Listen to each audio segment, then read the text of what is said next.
गोकुल को चल दिए, जाकर तुरंत वो पहुंचे हैं गंगा के घाट पर।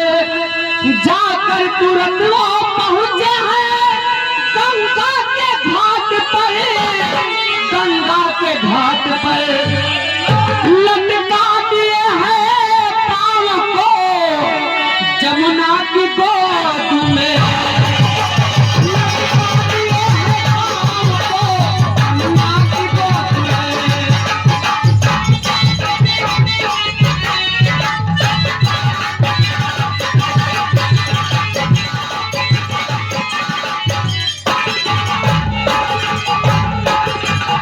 सुन करके इतनी बात को गंगा उछल पड़ी, कहने लगी वसुदेव जी तूने ये क्या किया।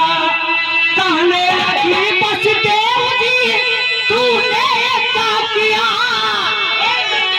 अरे लौटा दिए फिर लाल को जसुदा की गोद